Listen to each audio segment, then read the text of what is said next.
Thank you, Ms. McKinney. Mr. Bradshaw. Good afternoon, and thank you for the opportunity to speak. My name is Boyd Bradshaw. I'm the president of Res Coalition. I'm also a residential care vendor and a parent of a child with developmental disabilities. I'm here today to speak to you about residential care. I began in this field back in 1990. I've been in this field now for 24 years. Back then, it was a simple world, and I thought I'd make a career out of this, and it would be a successful career. There were two types of programs then and for residential care that were dominating the industry that were licensed. Those were the alternative rate model facilities and the ICF model. The ICF model is funded through Medi-Cal, so it's not a concern of DDS. The other, you had the ARM model, or the alternative rate model. I'm here to tell you today that we have a situation where residential care facilities under the adjusted rate model or the alternative rate model are in crisis. It's not a question. It's not an illusion. It is not even an issue that needs to be questioned or worried about in the sense as to whether or not it's happened. You heard Director Flores already tell you that over 400 facilities have closed. There's 4,300 facilities in the state as of last year. That means 10% of the facilities under the alternative rate model have closed. It is not going to stop. Residential care right now is an active crisis.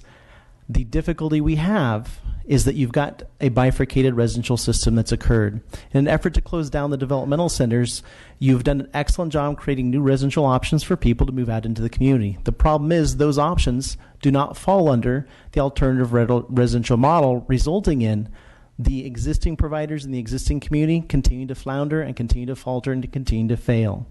There's 4 areas in which we have continued to suffer immensely because the lack of funding has prohibited us our ability to go ahead and meet simple issues. One of the biggest issues right now that's going on in the state of California for residential care providers is labor law. The Federal Department of Labor has a 3-year project to audit residential care providers across the state. And as of today, I'm proud to share with you that 99% of residential care providers have failed their audits. This means the Federal Department of Labor is recognizing that residential care providers have an inability to meet basic labor law requirements under the current funding and the current staffing requirements required under Title 17 of the California Code of Regulations.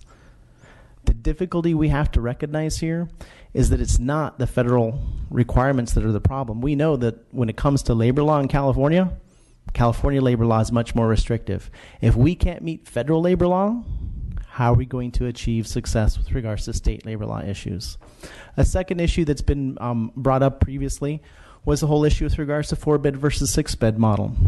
It's a very important transition to look into this community and recognize that 4 people living in a house together is much more beneficial than 6 people living in a house together.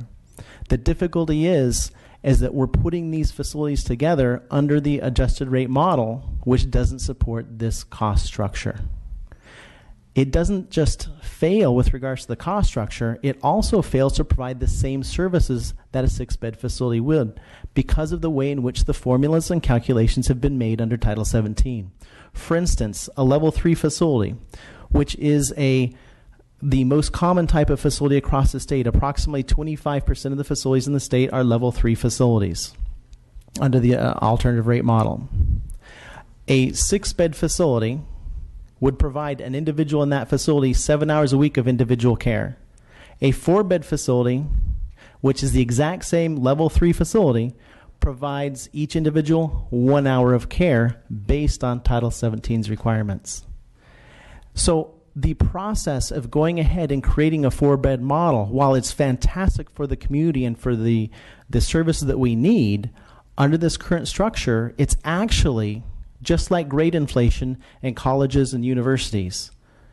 Whereas we're looking at a level 4I model of care and we're funding a level 4I facility, they're actually getting less care than they would in a level 4G facility. I realize this is a little confusing, so I do have some stuff that I'm prepared to hand out to you that would give you the details to go ahead and hammer out. When we look at residential care, we have to recognize that this is the foundation of the system. We don't believe that this is necessary and appropriate for everybody within the system. Right now, out of 280,000 people, approximately 26,000 people receive residential care. The difficulty is the vast majority of these individuals have no family. And those that do have family, the reason they're in residential care is because they had such significant crisis issues. Their needs are so significant, their families could no longer meet their needs. We would hope that most people don't need to be in residential care.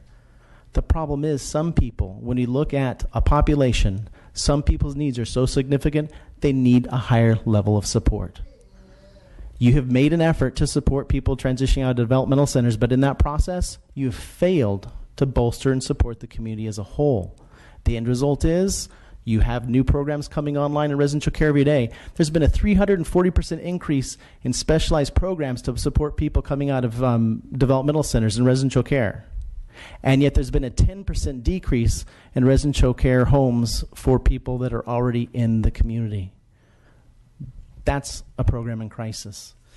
One other issue I have to bring up, and I know this is fairly controversial, but I think it is something that needs to be out there for us to continue to have a discussion on, is the fact that we have regional centers at this point in time that are creating housing needs. I think this is a fantastic option, especially when you're looking at independent and supported living and looking in areas where it's difficult to go ahead and maintain services and supports. The problem we have is that we have regional centers creating programs that are directly competing with ours. For instance, I'm a residential care provider with 5 facilities. A regional center would go ahead and open up another facility on the same street as mine. The way they would do that is they would having a housing co-op go ahead and purchase the property, and then they would go ahead and delineate an entity to go ahead and run that program for them. So ladies and gentlemen, I ask you, if there's 2 programs on the street and both of us have a vacancy, one program actually has the real estate owned by the co-op created by the regional center, and then there's me as a private entity, which program do you think is going to get the placement first? We have to recognize that there might be a conflict of interest this year when it comes to licensed residential care issues. Are we in the position that we want the regional centers, which, by the way, I'm not advocating regional centers are bad or evil. I'm just saying, are we in the position we want them controlling all residential services? Because that's what's happening now. The regional centers would argue that they have to do this because facilities are closing.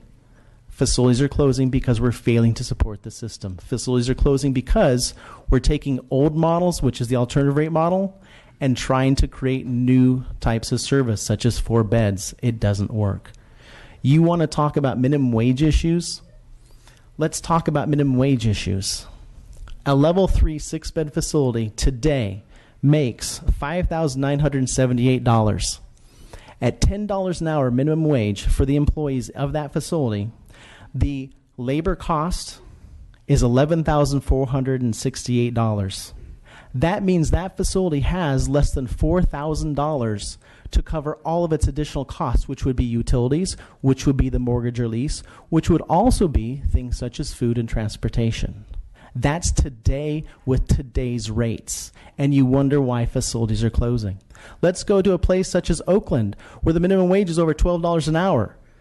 With the minimum wage in a level 3 facility abiding by all of the labor law requirements and by Title 17 requirements, we would have to pay $14,041 in wages. Now remember, the total funding for the program is $15,978. How are we supposed to keep these doors open? I would like to point out, every single program that you're opening for individuals moving out of the developmental center, you are funding, and part of those contracts states that they will pay 150% minimum wage in those programs. I honestly think it's pretty disappointing and frustrating to see that the legislature gave us a 6% increase in our funding this year to cover the minimum wage costs. Think about that. You gave us 6% just to cover minimum wage increases, and yet the programs being open for the developmental centers stipulate a minimum of 150% of minimum wage. And you wonder why the consumers are not getting the service they need anymore, because we simply can't do it. And now with the feds holding our feet to the fire, programs are closing. They have no options. It's not a question. I know of programs right now in Redlands, for instance, some of them are Mays, who literally are only staying open until they finish paying off their debt to the feds, and then they're closing their 3 programs. Day in and day out, this is happening now. I appreciate your time. Thank you. Thank you, Mr. Bradshaw. Ms. North. Thank you, Mr. Chair. Sue North with California Disability Services Association. I've handed out some written comments, and I'm going to try to the best of my ability here to simply summarize this, because I think in the interest of time, we've got lots of people that want to speak. We're obviously in the middle of a survival of the fittest process, while the external world is redesigning and social engineering a whole new service system. So what you continue to get from us is this contradiction between the two forces of how do you stay alive long enough to get to the other side.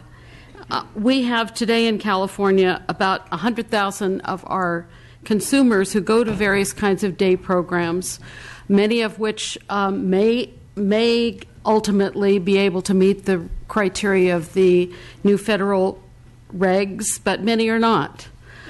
We have 20,000 people that are in some form of employment through state-funded employment support programs.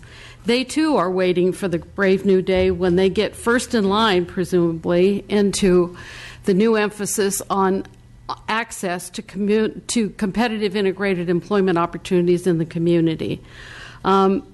We have a much bigger federal money risk floating in front of us right now in the community. You've heard the regional centers talking about their shortfalls in terms of the caseload requirements under the federal promises that have been made for the federal waiver. In the community side, the existing budget puts assumes $2 billion a year to pay for purchase of service that fund all of these services that we're talking about. And so if the federal government decides to look under this rock, we are putting at risk all of that money because we cannot meet the criteria of those federal regulations and their expectations on what we're even doing today under the current waiver. The DC certification also is going to have an immediate impact on our ability to look for some kind of financial relief going into the next budget year because what Catherine Blakemore was speaking to, the most recent decertification decisions also are going to have multi-million-dollar impacts annually on the state budget in terms of backed out federal money from Porterville and Fairview. So we continue to come to you, and I think part of the frustration level that you're hearing from us today is that this has to be probably the 15th opportunity that we've had since January to talk to committees, to go through various and sundry bill debates, all of the emphasis and work that we did on the budget from the subcommittee up through conference committee and the like. And here we are. We have a set of issues, just as you've already heard with this panel, and I'm sure you'll hear much more when you get to public comment, where our need is now, and the expectations continue to pile themselves upon us. And most of the people still in this system still maintain their commitment to want to serve this population, but it's getting increasingly more and more difficult to do. I've cited for you in the handout a few examples of recent moments that I've been caused to stop and listen to what's going on most immediately. We have in the system presumably a bureaucratic process whereby if either a consumer doesn't want to be in a current program or if the provider can no longer fulfill the needs of the individual, there is in either party's option to a 30-day notice to move. And we have case after case after case where those 30-day notices have been rendered 2, 3, 4 months ago to the regional centers. The regional centers don't have any place to move people to. So we have people backed up in existing programs that they should not be in. They either don't want to be there or the program has concluded that they can't serve them safely or appropriately. And we're not gathering that data. We are simply not asking those questions. This is not the Lanterman Act as anybody expected it to be. Lastly, when we just listened this morning to the Senate hearing on the MCO revenue tax and all of the complexities involved in that, I'm frightened by the prospect that nothing will come of this session.